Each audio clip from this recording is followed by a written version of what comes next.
Kumusta? Super Pinoy Movie Recap po. Welcome sa aking channel. Bago tayo magpatuloy, paki-like ang video at mag-subscribe na din sa channel na ito. Huwag na nating patagalin pa mga ka-recap. Halika, panoorin natin. Si Dan Morgan ay isang magaling na car salesman na namumuhay ng tahimik sa suburb ng Buffalo, New York kasama ang kanyang asawang si Jessica at ang kanilang tatlong anak na sina Nina, Kyle, at Max. Namasyal sila sa perya bago nag-moment si Dan at ang kanyang asawa ng sandali at naghalikan. Matapos mapansin ni Dan na kinunan sila ng litrato ng grupo ng kalalakiha, sinabihan sila ni Dan na i-delete ang litrato. Mapanglait nilang binuhusan si Dan ng soft drinks bago ito napahiyang umalis, umuwi ng bahay at natulog. Matapos nina Jessica at Gwen mag-boxing workout, binigyan ni Gwen si Jessica ng calling card pagkatapos nilang mag-snack.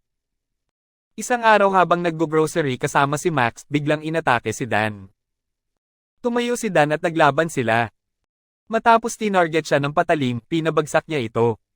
Nag-aalala at dali-dali itong umuwi, kinuha ang nakatagong bag na may lamang baril at passport at 2 balot ng pera.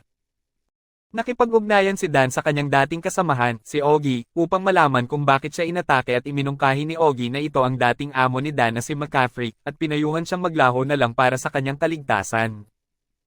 Nag-order si Dan ng bagong set ng mga identity documents para sa kanya at sa kanyang pamilya. Kinuha ni Dan ang kanyang mga anak mula sa paaralan at sinundo si Jessica mula sa trabaho, na sinasabi sa kanya na magkaroon sila ng biglaang road trip patungong Las Vegas. Habang papalis sila ng bayan, napagtanto ni Dan na sinusundan sila at napag-isipan na ang kanilang family minivan ay may nakatanim na tracker. Huminto siya sa kanyang car dealer at ginamit ang isa sa mga service bay para hanapin at alisin ang device mula sa undercarriage. Matapos magtago sa likod ng toolcart habang dumadaan ang mga tauhan ni McCaffrey, inilagay ni Dan ang tracker sa sports car ni Hal. Samantala, dumaan si McCaffrey at ang kanyang team sa bahay ng mga Morgans ngunit wala silang makitang indikasyon kung saan sila patungo habang itinapon ni Dan ang cellphone ng lahat para hindi matrace. Habang nagmamaneho si Dan, napansin niya na may mga tao sa taas ng overpass na nagmamanman sa kanila, kinonect nito ang mga headphone at nagpatugtog ng musikang pampatulog at hinanda ang baril. Habang bumabaybay sa highway, hinabol siya ng 3 rider. Matapos si Dan binaril ng rider na tumama sa side mirror, binaril niya rin ng rider at nataman ito, bumangga sa kotse at tumilapon. Tinabihan siya ng isang rider, binangga niya ito at napahatak sa kanyang kotse, siniko at nalaglag. Tinabihan na naman siya ng huling rider, binangga niya at napalipad at bumangga sa billboard. Nakarating sila sa Iowa City. Excited, nakiusap si Nina na tingnan nila ang Southern Iowa University dahil umaasa siyang masundan ang kanyang kasintahang si Trevor doon sa halip na ituloy ang kanyang orihinal na layunin na pumasok sa Stanford.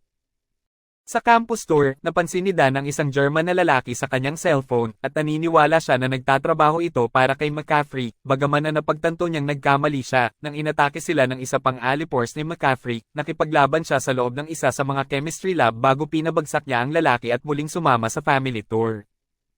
Bago umalis sa campus, hinanap ni Nina ang dorm ni Trevor para lang malaman na niloko siya nito sa ibang babae. Nang malungkot si Nina na bumalik sa kanilang minivan, tinuruan ito ni Dan ng ilang martial arts moves na ginamit niya kay Trevor. Habang papunta sila sa Vegas, mas napalapit si Dan sa kanyang pamilya. Dumating sila sa Las Vegas kung saan plano ni Dan na sabihin kay Jessica ang katotohanan tungkol sa kanyang nakaraan sa kanilang romantic dinner. Habang iniwan ng 2 panganay para bantayan si Max sa kanilang penthouse suite, umalis ito kasama si Max para maglakad papunta sa strip. Nang bumalik sina Dan at Jessica sa kanilang suite upang tingnan ang mga bata, inatake sila ng team ni McCaffrey. Mabilis silang pinabagsak ni Dan, na ikinagulat ni Jessica. Ipinahayag na ang kanyang totoong pangalan ay Sean, sa wakas siya ay nakapagtapat na sa kanyang pamilya, na galit na galit. Gayunpaman, binigay ni Sean sa kanila ang kanilang mga bagong pasaporte at ID, na sinasabi sa kanila na ang kanilang buhay sa Buffalo ay tapos na. Kinaumagahan, dumating ang kaibigan ni Jessica na si Gwen sakay ng private jet para isakay sila pauwi sa Buffalo. Sa eroplano, inihahad ni Gwen na nagtatrabaho siya kay McCaffrey at ipinasa niya kina Jessica at ang mga bata sa kanya. Kinuha ni McCaffrey ang mga ito bilang hostage at pinagbantaan na papatayin kung di tatanggapin ni Sean ang kanyang alok na bumalik magtrabaho ulit sa kanya.